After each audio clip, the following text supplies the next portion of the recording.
Efésios 3,14.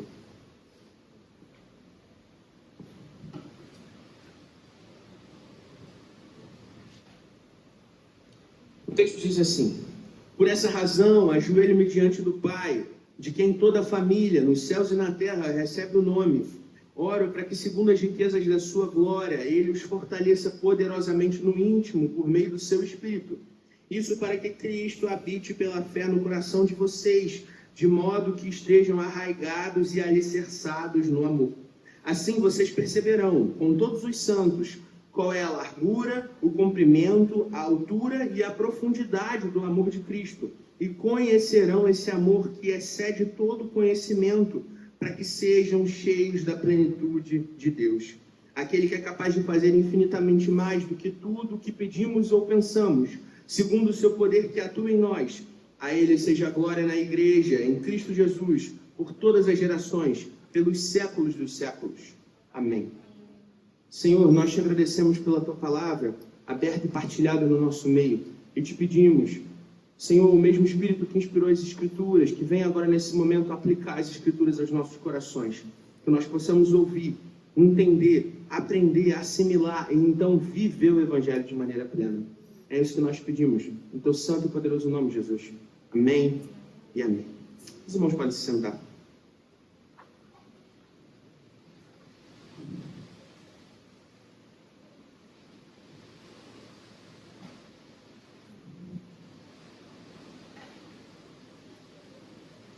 Aristóteles disse assim: o homem que é incapaz de viver em sociedade ou que não tem necessidade de fazê-lo porque é autossuficiente deve ser ou uma besta ou um deus. Hoje eu comecei clássico, fui de Aristóteles. Por quê? Porque a gente percebe em toda a história do pensamento filosófico uma ideia que é bastante recorrente, difundida, que não está presente só em Aristóteles, mas nas reinterpretações que essa mesma frase vai ter, em várias outras construções que a gente já ouviu por aí. A ideia de que o homem foi feito para se relacionar. Há um tipo de imperativo comunitário na humanidade. Enquanto seres humanos, de algum jeito, na nossa ontologia, naquilo que nós somos enquanto seres humanos, nós somos movidos na direção do relacionamento. É verdade que dentro do pensamento teórico ocidental, a gente vai ter diferenças na interpretação da validade, do benefício da sociedade, da comuna, da relação humana, de como isso vai ser bom ou ruim, legal ou não, útil ou não. E por mais que isso aconteça, a realidade última e final é que há um tipo de concordância generalizada. É muito difícil ser feliz sozinho. A gente precisa de gente para caminhar com a gente, para caminhar do nosso lado. E essa ideia, ela não precisa chegar na nossa cabeça partindo dessas compreensões filosóficas. Ela é uma compreensão bíblica. A Escritura nos mostra como Deus nos criou para nos relacionarmos uns com os outros, para formar povos e comunidades. É por isso que a gente cria clubes, associações, é por isso que a gente faz amigos, é por isso que a gente se reúne em família, é por isso que a gente está junto, porque há necessidade de se estar junto. E a expressão máxima do que é ser comunidade é a igreja. A igreja é a coroa daquilo que significa ser um povo congregado. E hoje a gente vai caminhar nesse texto da Epístola aos Efésios, nessa exposição, que é a primeira e também a última na Epístola aos Efésios. Portanto, tem o trabalho de sintetizar isso que Paulo está ensinando nessa carta, e vai nos ajudar a perceber como que a gente pode ser igreja de verdade, o que isso significa, quais são as implicações disso. A gente adentrou nessa semana na Epístola aos Efésios e a gente percebe uma mudança na tônica daquilo que a gente vinha lendo até aqui.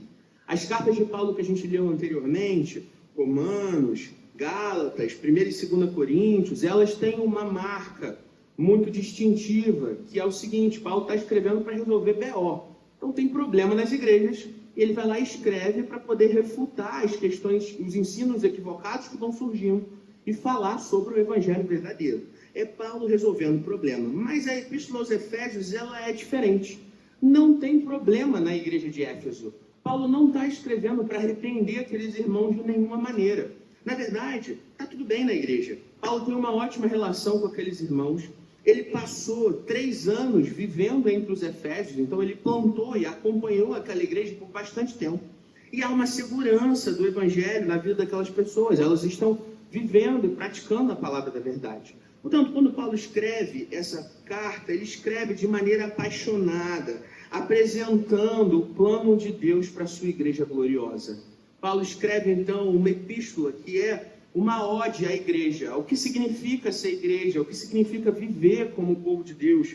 E faz isso, provavelmente, na intenção dessa carta circular. Não ficar só na igreja de Éfeso, mas ir para outras igrejas na vizinhança também, para que as pessoas pudessem aprender sobre o que significa ser igreja de verdade. A Epístola aos Efésios é um relato pungente, bonito, do que a igreja deve ser.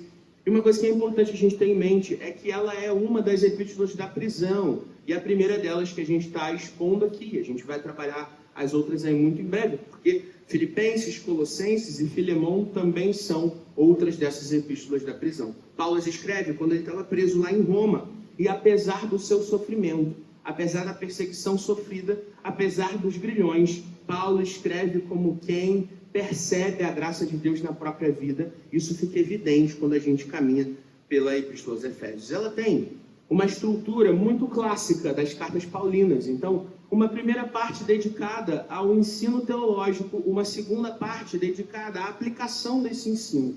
Dos capítulos 1 a 3, Paulo está ensinando sobre o que é ser igreja. Então, nos capítulos 4 a 6, ele aplica isso na vida prática daquelas pessoas, falando para elas sobre o que significa amar e cuidar uns dos outros, o que significa ser gente que é crente para além das portas da igreja, e como deve ser a nossa caminhada espiritual como povo de Deus. Esse texto que a gente acabou de ler, essa oração e essa doxologia, elas estão exatamente na transição entre as duas sessões.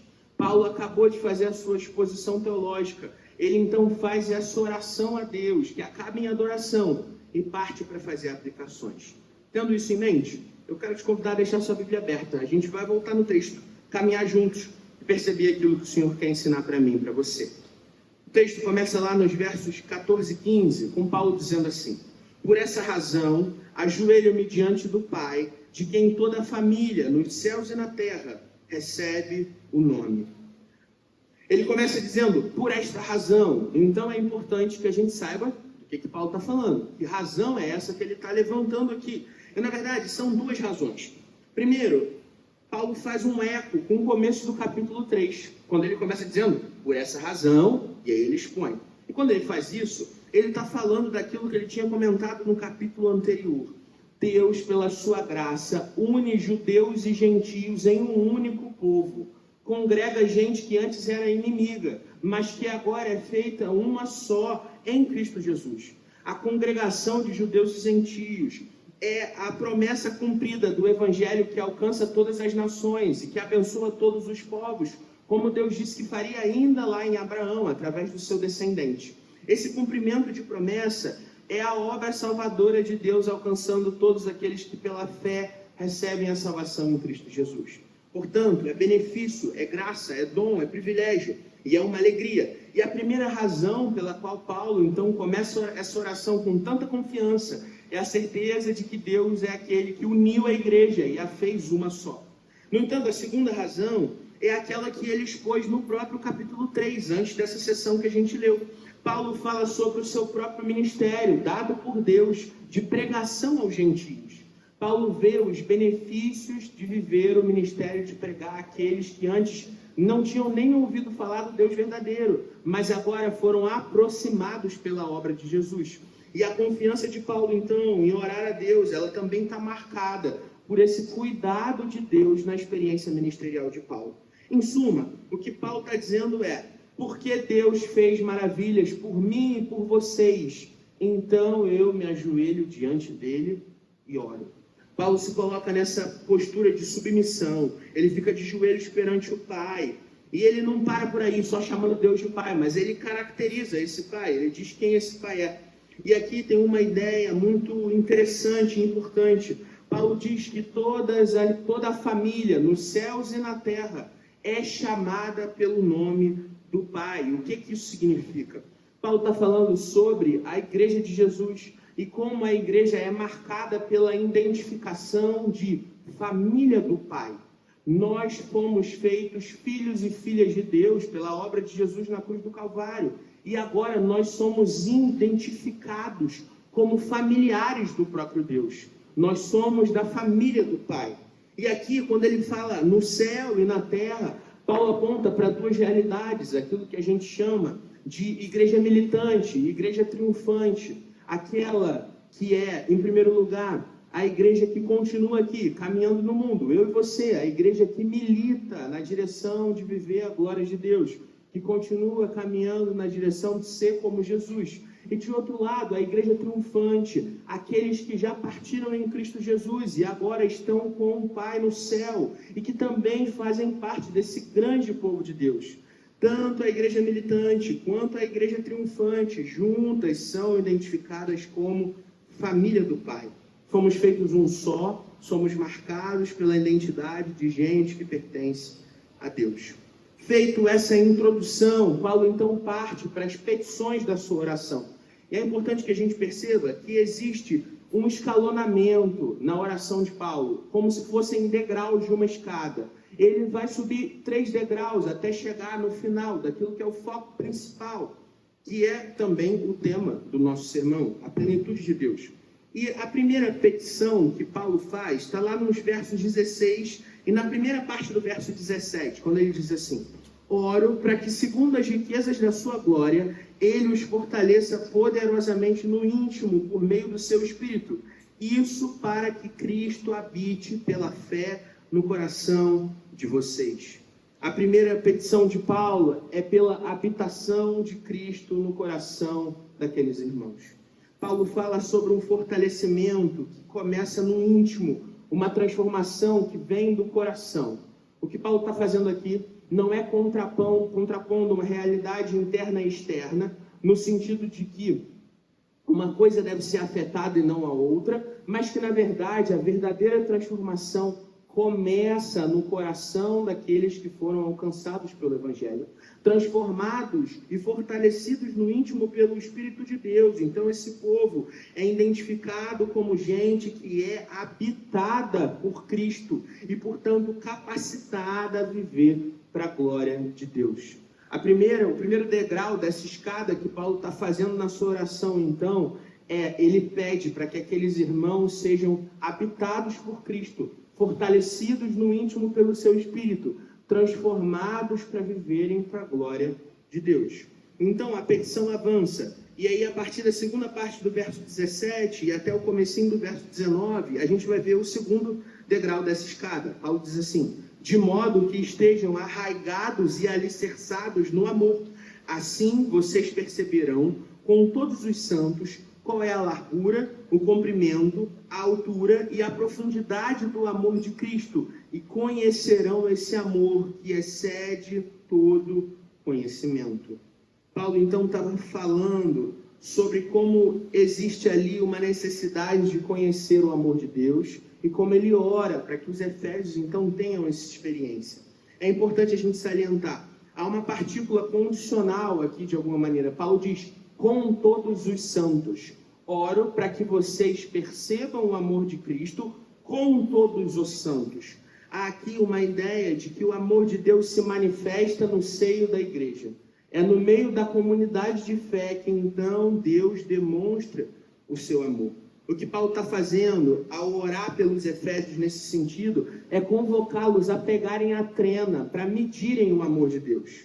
Quando ele diz para que vocês percebam qual é a largura, a altura, a profundidade, quão imenso é esse amor, o que ele quer fazer é não só explicar teoricamente o amor, não é que esses irmãos falem sobre amor ou finjam viver amor, mas que eles sejam constrangidos pela enormidade do amor de Deus.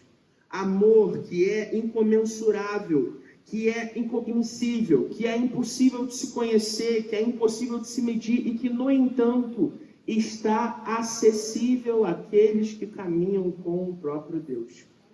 Como o bardo canta: amor que eu nunca vi igual e que eu nunca mais verei. Amor que não se pede, amor que não se mede e que não se repete. Amor que não encontra nenhuma comparação no mundo, que não se pode de maneira alguma rivalizar com qualquer outra realidade de amor, que parece inacessível. No entanto, é manifesto pelo Deus que se fez homem para viver, morrer e ressurgir no meu e no seu lugar. É sobre esse amor que Paulo está falando. E aí ele avança, e na segunda parte do verso 19, Paulo faz a sua última petição, o último degrau nessa escada, quando ele diz assim: para que sejam cheios da plenitude de Deus. Para que sejam cheios da plenitude de Deus. O desejo final de Paulo, a oração final, o ápice dessa escadaria que ele subiu enquanto orava pelos Efésios, é pelo processo de transformação daqueles irmãos, para que eles sejam gente que é preenchida pela realidade da plenitude de Deus. Paulo está orando, então, por perfeição. Ele está orando para que esses irmãos sejam perfeitos diante de Deus, feitos plenos filhos de Deus, transformados à imagem e semelhança do Filho unigênito. Paulo ora por perfeição, mas ele sabe muito bem que perfeição na vida do crente não é tópico, não é um momento, não é pontual, mas é um processo construído de pouco em pouco, até que então chegue o dia perfeito.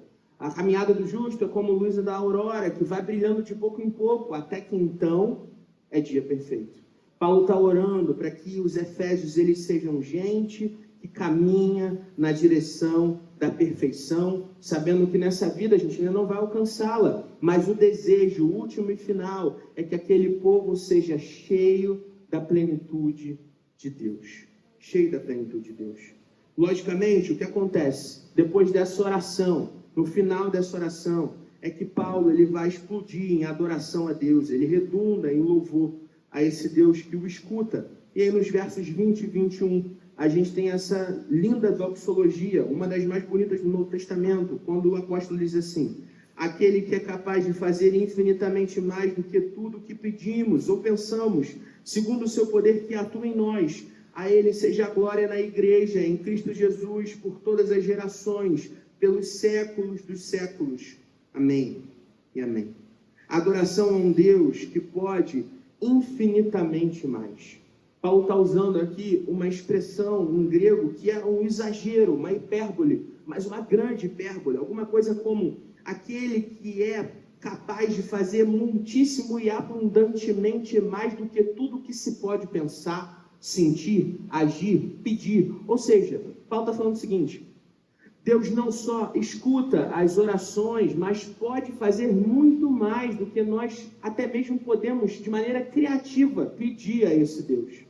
Diante dessa oração que Paulo fez, Deus certamente responderá e fará infinitamente mais do tudo que Paulo pediu e até mesmo do que Paulo pensou.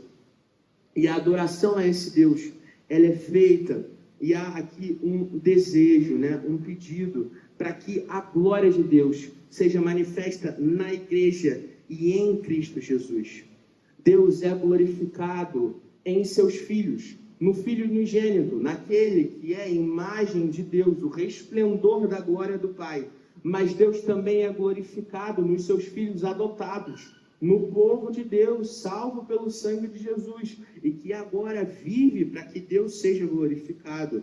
A perpetuidade do louvor também está aqui marcado. Esse louvor ele é de geração em geração, pelos séculos dos séculos. Por toda a eternidade, o povo de Deus é convidado a adorar a Deus, e a glória de Deus é manifestada através dos seus filhos, do seu Filho unigênito, dos seus filhos adotados, de mim e de você. Caminhando pelo texto, visto essas coisas todas, a pergunta que a gente faz então é: o que isso tem a ver comigo e com você? Eu quero responder essa pergunta numa única grande aplicação. Uma única aplicação, que é a seguinte: encare com compromisso a maravilha que é ser igreja. Encare com compromisso a maravilha que é ser igreja. Deus, ele chamou um povo, ele nos adotou, a mim e a você em amor, ele nos convidou para a sua mesa, Deus nos convoca a participar do seu banquete. Antes nós éramos inimigos, agora nós fomos aproximados pelo sangue do Filho e fazemos parte da família que é identificada pelo nome do Pai. Somos membros da família de Deus. O lugar à mesa é garantido não pelo nosso esforço, não pela nossa dedicação, mas pelo Cristo que chama. E é importante que a gente perceba, a gente não está num jantar a dois, nós estamos num banquete. Deus salva um povo. Não existe salvação sem comunidade, não existe ser filho de Deus e não ter irmãos em Cristo. Não tem como a gente caminhar diante de Deus se a gente for desassociado dos outros, daqueles que, como nós, foram alcançados pela graça. A igreja, ela não é um acidente de percurso, ela é parte do plano de Deus.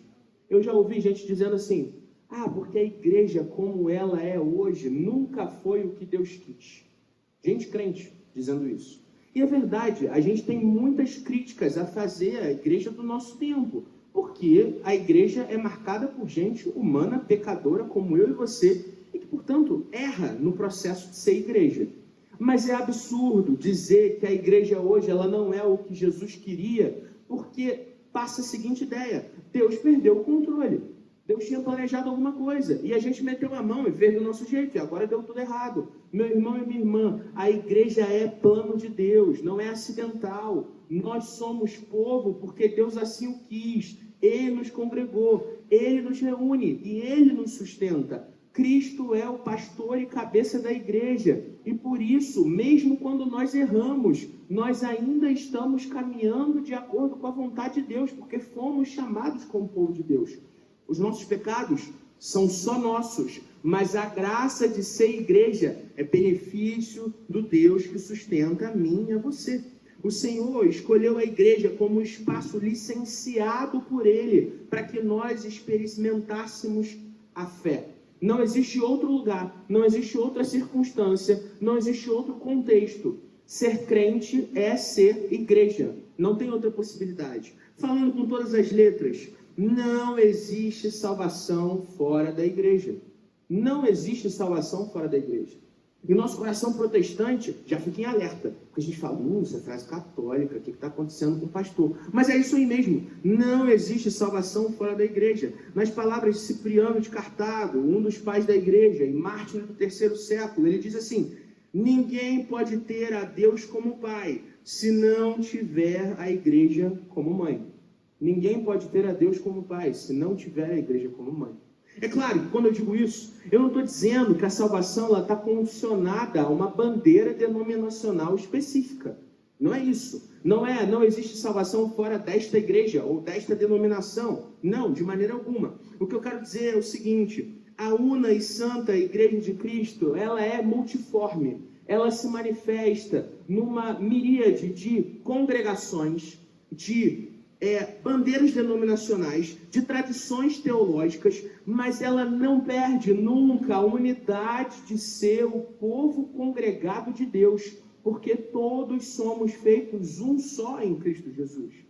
Como o próprio apóstolo Paulo diz, no capítulo 4, na sequência desse texto que a gente acabou de ler, ele fala assim, há um só corpo e um só Espírito, como também uma só esperança quando vocês foram chamados. Há um só Senhor, uma só fé, um só batismo, um só Deus e Pai de todos, que é sobre todos, por meio de todos e em todos. Essa realidade que Paulo está descrevendo é a realidade eterna e imutável da igreja. Isso não sofreu nenhuma alteração. Nós não somos uma igreja diferente da igreja do 1º século. Nós somos uma única igreja, um único povo, espalhado pelo tempo, pelo espaço, em toda a história, em todo o mundo, com uma série de características diferentes, seguindo tradições diferentes, mas unificados pela ação do próprio Deus. E é por isso que a experiência de ser igreja é a experiência máxima de comunidade que a humanidade sempre anseia. Aqui, no povo de Deus reunido, nós somos conectados uns com os outros e com o próprio Deus. Nós somos feitos um, nós somos feitos corpo de Cristo. Nenhuma outra realidade ou instituição humana pode fazer aquilo que só Deus faz pelo seu povo. É na igreja que a gente aprende sobre esse amor de Deus. É com os outros santos que a gente pode aprender as dimensões desse amor incalculável e que nos constrange, porque nos coloca no lugar da nossa pequenez diante da graça do Deus que cuida de nós o tempo inteiro. É na igreja que nós somos fortalecidos no nosso íntimo, porque a ação do Espírito não acontece de maneira isolada, mas acontece na congregação do povo de Deus, quando o povo está caminhando unido na direção de Deus. É como igreja que a gente consegue caminhar na direção do alvo de ser gente cheia da plenitude de Deus. Não existe a experiência de ser gente cheia da plenitude de Deus na sua casa. Você ouviu essa balela de que vou ser crente lá na minha casa, fazendo meu devocional e assistindo Nicodemos no YouTube? Isso é besteira. Quem te contou isso é um mentiroso, ou porque se enganou, ou porque é mau caráter. De qualquer maneira, não siga a verdade que não é verdade. O que o Evangelho diz é claro: eu e você precisamos uns dos outros, e não existe caminhar com Deus sem caminhar com os nossos irmãos. O propósito da igreja, ela não é entretenimento. A gente não está aqui fazendo um show, a gente não vem aqui cantar música porque a gente tem uma banda que gosta de se apresentar. Eu não estou aqui fazendo um discurso retórico, essa não é uma apresentação. O propósito da igreja é pregar o Evangelho, edificar uns aos outros e proclamar a glória de Deus. A igreja não é uma ONG, a gente não está comprometido com assistencialismo, embora a gente seja convidado a cuidar dos mais necessitados, isso é mandamento. No entanto, o que move a igreja não é ofertar as coisas que as pessoas precisam materialmente, mas pregar o Evangelho da salvação e, junto com ele, ajudar as pessoas a viverem essa vida terrena, sabendo que essas duas coisas elas estão conectadas de alguma maneira. Nós não somos um clube, nós não somos uma guilda, nós não somos um sindicato. A igreja ela não é uma repartição, a gente não é qualquer uma dessas coisas, a gente não está reunido com qualquer outro propósito. O que faz de mim e de você a igreja é que nós somos a manifestação viva do amor de Deus no mundo, pregando para as pessoas o Evangelho que as direciona na direção de serem cheias da plenitude de Deus. Esse é o objetivo da igreja. O nosso alvo de alcançar a plenitude de Deus só pode ser alcançado comunitariamente. Como eu disse semana passada, citando a música do filme do Mufasa, se você quer ir rápido, então vá sozinho, mas se você quiser ir longe, então nós temos que ir juntos. Não existe a possibilidade de caminhar na estrada da vida sós. Não dá. Às vezes a gente se engana, dizendo o seguinte: é muito difícil ser igreja. É mesmo. E aí, por causa disso, então eu vou fazer as coisas do meu jeito. Vou ser um lobo solitário, porque a gente aprendeu que isso é legal. Culturalmente, a gente começa a receber influências que parecem bobas, sutis. Eu vou falar um negócio aqui, vai parecer bobeira. A gente vê o Batman e a gente acha muito legal, porque o Batman ele trabalha sozinho. Ele não precisa de ninguém. E aí, quando a Liga da Justiça se reúne, ele fala assim: se vocês precisarem de mim, vocês me ligam, mas eu não gosto de trabalhar em equipe, eu trabalho sozinho. E a gente pensa assim: caraca, muito legal. O Batman formou uma aura porque ele trabalha sozinho. E a gente tem a impressão de que viver sozinho é mais legal, é mais divertido, mostra como a gente é mais corajoso, mais impetuoso. Mas a realidade é que caminhar na estrada da vida é difícil demais para fazer isso sem gente do seu lado. E a gente não está largado à nossa sorte. Cristo nos chamou, caminha comigo e com você, mas Ele instrumentaliza a igreja como aqueles que estão do nosso lado nos tempos de dificuldade. É por isso que a gente ora uns pelos outros. É por isso que a gente cuida uns dos outros. É por isso que a gente sustenta uns aos outros. É por isso que a gente se diverte uns com os outros. Porque nós somos um só. Nós fomos feitos família de Deus pela obra de Cristo Jesus. Eu quero fechar essa nossa conversa de hoje dizendo o seguinte: não ache que vai ser fácil. Não vai. Ser igreja é difícil mesmo. Essa consideração, ela é verdadeira. É complicado, porque a gente lida com gente que é diferente da gente e que ao mesmo tempo é igualzinha a gente, pecadora, exatamente como a gente é. gente que fala aquilo que a gente não quer ouvir, quando não devia falar nada, gente que é maldosa, quando não devia ser, gente que machuca a gente. Sabe qual é a surpresa? É que a gente também é essa gente. A gente faz as mesmas coisas, porque a gente é pecador miserável, destruído de qualquer coisa boa em nós mesmos. No entanto, é na igreja que Deus opera a sua obra de transformação. É aqui que eu e você estamos sendo afiados, como espada que vai sendo testada pelo amolador, de maneira que a gente chega cada vez mais no ponto, no jeito certo. É na lida com o outro que o fruto do Espírito é produzido em nós. É no relacionamento comunitário que o caráter de Cristo é moldado em mim e em você. Se você quer ser crente de verdade, então seja igreja de verdade. Se comprometa com o Evangelho. Caminhe na direção de ser gente cheia da plenitude de Deus. Eu não faço isso sozinho. Faça isso junto com o povo de Deus. Amém? Quero convidar o grupo de louvor a tomar lugar aqui no púlpito. A gente vai fazer uma oração de aplicação para encerrar esse sermão e depois a gente vai cantar uma canção. Quando a gente começar a cantar, eu vou pedir para você ficar de pé para cantar junto com a gente. E essa canção fala sobre esse desejo de ser gente preenchida pela plenitude de Deus. Mas eu quero te convidar, te desafiar de alguma maneira a não cantar isso como um lobo solitário, mas como alguém que caminha como comunidade. Que a sua oração cantada seja do compromisso de se encher do Espírito de Deus comunitariamente, junto com seus irmãos, cuidando e caminhando uns com os outros. Amém? Vamos orar?